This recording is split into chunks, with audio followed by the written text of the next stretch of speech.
Okay, here we are, midnight on February 1st, about 30 minutes into the morning of February 2nd, first week in February, and I'm going to go over what we're going to do during this first week and also mention a couple of videos related to the video assignment. So, just to start off here, if you'll just scroll down, you'll see in here that your assignment is not due until the 16th, but it's the only big assignment you have for the course. The only other thing is your final group project, which is a written report and also a video accompanying that project. So this is the only other thing that you do. There are no other little assignments or tests or quizzes of any kind. So there's a big chunk of change for this, about 25% of your mark or so. So there's quite a bit of work involved. So we discussed it in class last week briefly, and I said I'm going to talk about it in class this week again, just to make sure everybody's got a group and everybody's picked a topic for the group. So let me just go up to the top here, and I've got this one video here which I sent out about half an hour ago, explaining the assignment. It's just me out in my garage telling you about the things that you should think about, and I'm going to go down the class list and ask each person in the group, or one person from each group, to give me a bit of a sit rep as to what we're going to do.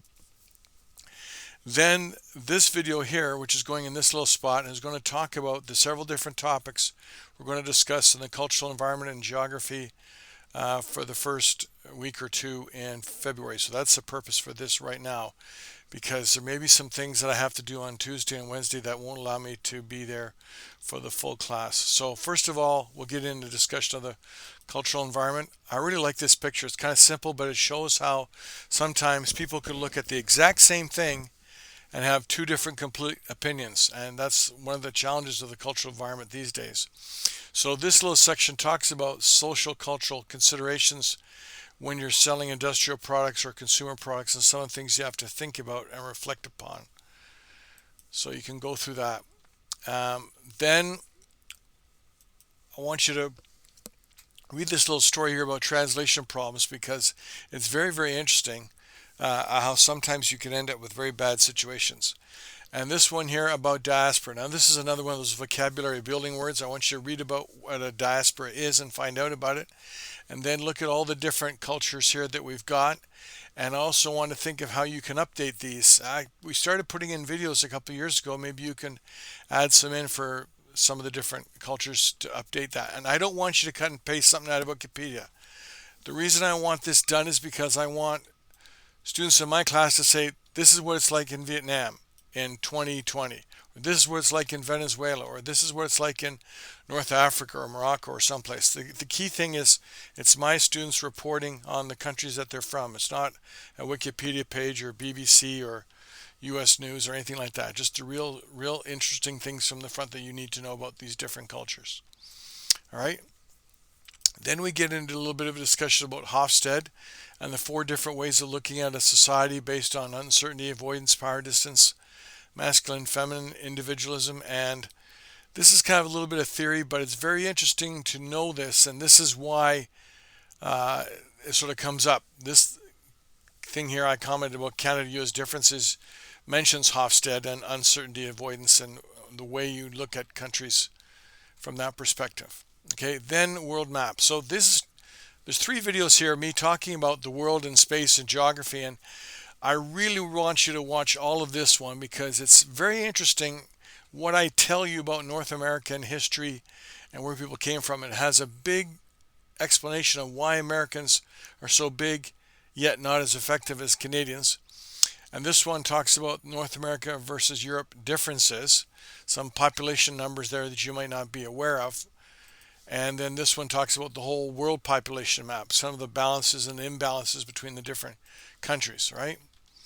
And this is the video that goes with that. And a little bit of a discussion about Europe. The fact that all these countries are sort of medium-sized, but they don't compare at all to the United States, which is 350 million.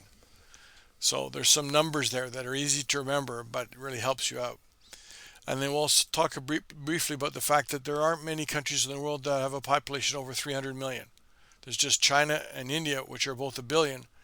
But there's nothing in this range of 300 million like the United States.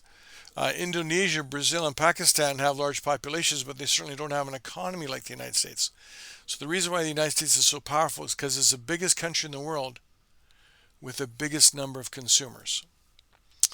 And then we'll get into some things talking about Canada-U.S. relations. This is a video made by my students more than 10 years ago. Fascinating to watch. As they got in a car and they just drove across to Buffalo and walked around a shopping mall, they're asking Americans what they think about Canadians. And then we'll get into a discussion of ethics, probably in the second week in February. And these are some student videos previously from students talking about corporate social responsibility and those kinds of things, and how ethics is affected by the 6 environments. Also some terms like stakeholders and whistleblowers. You may have heard of them before, but I explain the origins of those words and how they came about. And then we get into talking about some things like guerrilla marketing. Now this is cool. This will blow your mind. I'm going to explain to you why these two guys here are with a rocket-propelled grenade launcher and a tow missile to be able to shoot down a $15 million airplane. We'll talk about Super Bowl commercials and the whole thing about grizzly bear stories and how that came about.